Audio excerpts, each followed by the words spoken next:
नमस्कार विद्यार्थी मित्रांनो, मी सुहास डमडेरे आपलं सर्वांचं स्वागत करतो. आज आपण एक नवीन ॲडबद्दल माहिती पाहणार आहोत.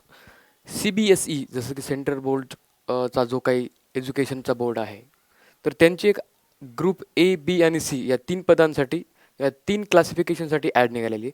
तर ती ॲड आपण पाहूया की कोणते कोणते पदं आहेत याच्यामध्ये आणि त्या ॲडचं काय पात्रता असेल, काय एज लिमिट असेल आणि बाकीच्या डिटेल्स. तर चला सुरू करूया आपली ॲड.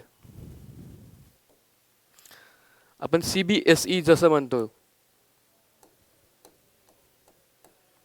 शॉर्ट फॉर्ममध्ये सांगायचं तर ती या डिपार्टमेंटची ॲड आहे. Central board of secondary education, जे की आपण स्टेट बोर्ड जसं म्हणतो 10वीचा वगैरे बोर्ड असतो आपला आणि CBSE जो असतो सेंट्रलचा, तर त्या बोर्डाची ही ॲड आहे. आणि याच्यामध्ये पाहूया आपण 3 पदं किंवा 3 ग्रुप जे आहेत, ग्रुप ग्रुप ए, ग्रुप बी आणि ग्रुप सी या 3 वेगवेगळ्या कॅटेगरीची जे काही पदं आहेत त्याच्यामध्ये ही रिक्रुटमेंट आलेली आहे. पाहूया की पदं बघा. याच्यामध्ये मित्रांनो पहिल्यांदा असिस्टंट सेक्रेटरी, त्यानंतर assistant secretary, academics, administration, skill education, training आणि अकाउंट ऑफिसर या ग्रुप एच्या पदं आहेत, त्याच्याबद्दलची ही ॲड आहे. आणि रिलेटेड एज लिमिट ती दिलेली आहे, मॅक्सिमम एज लिमिट आहे ही. त्याच्यानंतर रिलेटेड वॅकन्सीज काय आहेत त्या पण इथे दिलेल्या आहेत, आपण इथे पाहू शकतो.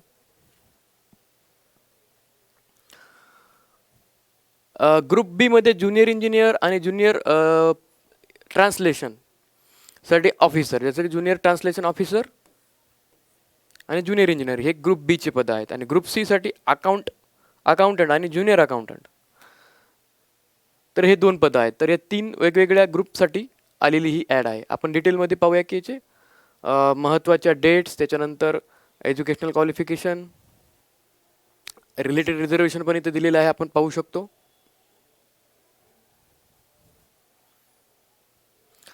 सर्वात महत्त्वाच्या डेट्स पहा मित्रांनो की ऑनलाईन रजिस्ट्रेशन होणार आहे 12/1 म्हणजे आजपासूनच ऑनलाईन रजिस्ट्रेशन चालू आहे झालेलं. 11/4/2024 पर्यंत आपण रजिस्ट्रेशन करू शकतो.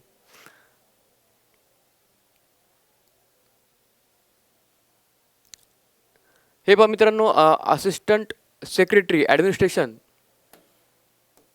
साठी 18 पदं आहेत आणि त्याचं काय बारफिकेशन आहे ते इथे दिलेलं आहे की प्रत्येक विषयासाठी वेगवेगळी पोस्ट आहे. हिंदीसाठी, इंग्लिशसाठी आपण इथे पाहू शकतो. English, physics, biology, chemistry, education हे बाकी सगळे पदं इथे दिलेले आहेत. त्या प्रत्येक पदासाठी एक एक टोटल दिलेले आहेत रिझर्व ॲड.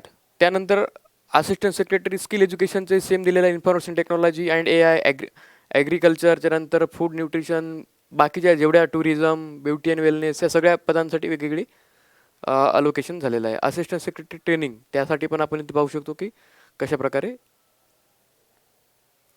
पदं रिझर्व झालेली आहेत. रिलेटेड रिझर्वेशन बद्दल इथे आहे.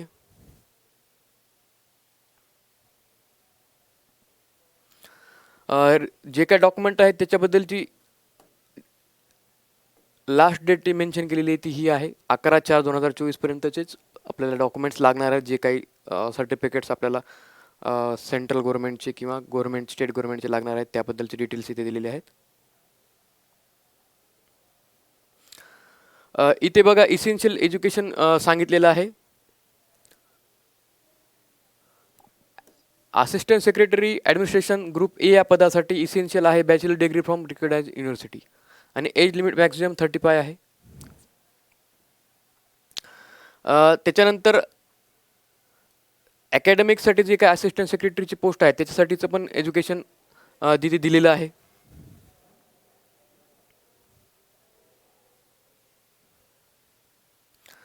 बाकीचं assistant secretary for skill education त्याच्या रिलेटेड जे काही इन्फॉर्मेशन आहे, रिक्वायर्ड एज आहे ते पण इथे दिलेलं आहे. ट्रेनिंगसाठी आहे. अकाउंट ऑफिसर, ज्युनियर इंजिनियरबद्दल डिटेल इथे दिलेले आहेत.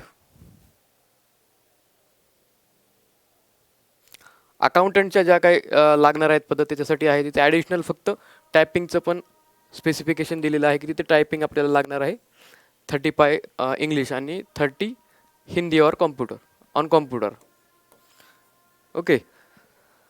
त्याच्यानंतर त्याची एज 30 दिलेली आहे. त्यानंतर junior accountant,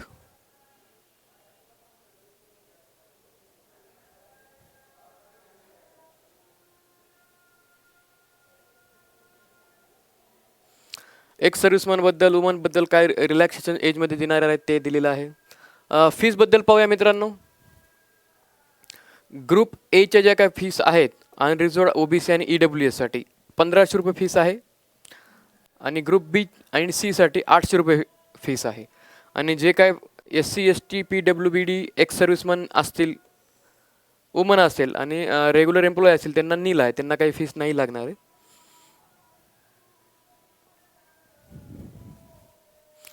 mode of payment फक्त ऑनलाईन आहे, कुठेही पोस्टाने DD वगैरे असं काही कुठे पाठवायचं नाही आपल्याला.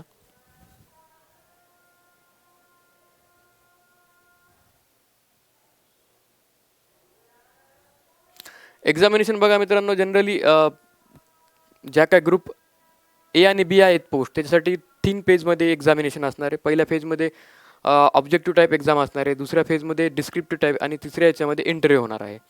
तर आपण जनरल पाहू शकतो की कसा सिलेबस आहे. हे ॲडमिन कॅडरबद्दल बोलल्या जात आहे की ते पाहू शकतो आपण. ॲडमिन कॅडरबद्दल असिस्टंट सेक्रेटरी ॲडमिन कॅडरची बघा प्रिलिम एक्झाम बघा कशी आहे. OMR बेस्ड आहे, म्हणजे ही ऑफलाईन मोडमध्ये एक्झाम असणार आहे. ओके. तर हे डिटेल तिथे दिलेले आहेत, पार्ट 1, पार्ट 2, पार्ट 3, पार्ट 6 पर्यंत की कशा प्रकारचं क्वेश्चन्स असणार आहेत. 2-2 मार्क आहेत प्रत्येक प्रश्नाला. निगेटिव्ह मार्किंग पण आहे. 0.5 मार्क निगेटिव्ह मार्किंगमध्ये आहे. त्याच्यानंतर ही टियर 2 बघा की याच्यामध्ये पेपर असणार आहेत 4. 320 मार्कांचं टियर 2 एक्झाम असणार आहे, आपण ज्याला मेन्सही म्हणू शकतो. त्यानंतर इंटरव्ह्यू होणार आहे. जवळपास सेम पॅटर्न हा ग्रुप ए आणि बी साठी आहे आणि ग्रुप सी साठी थोडासा पॅटर्न चेंज आहे, तो पाहूया आपण कसा असणार आहे.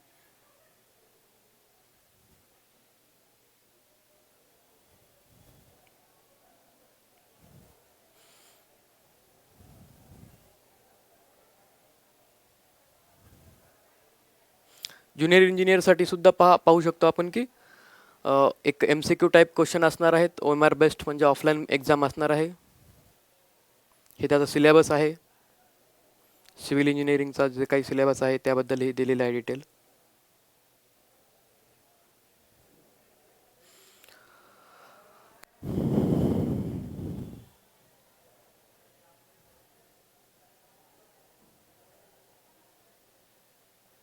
शॉर्ट लिस्टिंगचा क्रायटेरिया पहा मित्रांनो की असिस्टंट सेक्रेटरी किंवा ग्रुप एचं जे काही पद आहेत त्यांच्यासाठी क्रायटेरिया आहे, स्पेसिफिक क्रायटेरिया लावलेला आहे की अनरिझर्व्ड आणि EWS साठी 50% क्रायटेरिया आहे मार्क्स मिळवण्याचा. त्याच्यानंतर OBC साठी 45, SC ST साठी 40%. हा टियर 1 साठी आहे.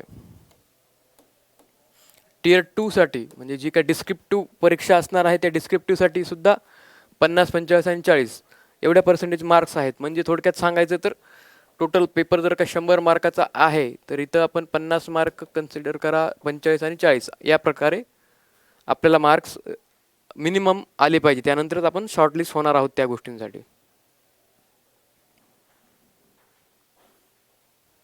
आणि जे काही 2 पदं आहेत जसं ग्रुप सी मध्ये junior engineer, junior translation officer यांना सिंगलच एक्झाम असणार आहे, सिंगल स्टेज एक्झाम.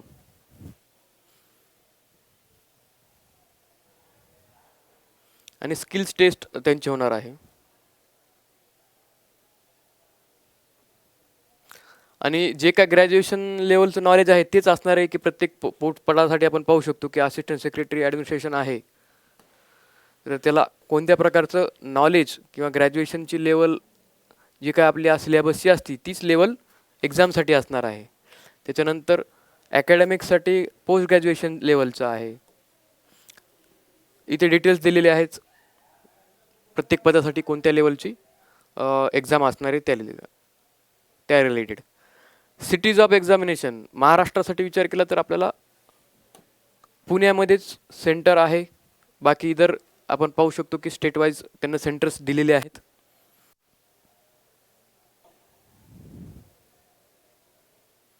मार्किंग सिस्टीमबद्दल सांगितलेलं आहे बघा मित्रांनो. 0.5 प्रत्येक प्रश्नाला 2 मार्क आहेत आणि नेगेटिव्ह मार्किंग ही 0.5 आहे, म्हणजेच 1/4 जी आपण मेथड म्हणतो आपण रेग्युलर एक्झाममध्ये, ते तशीच मेथड आहे निगेटिव्ह मार्किंगसाठी. पाहूया आणखी काय महत्त्वाच्या गोष्टी आहेत का इथे.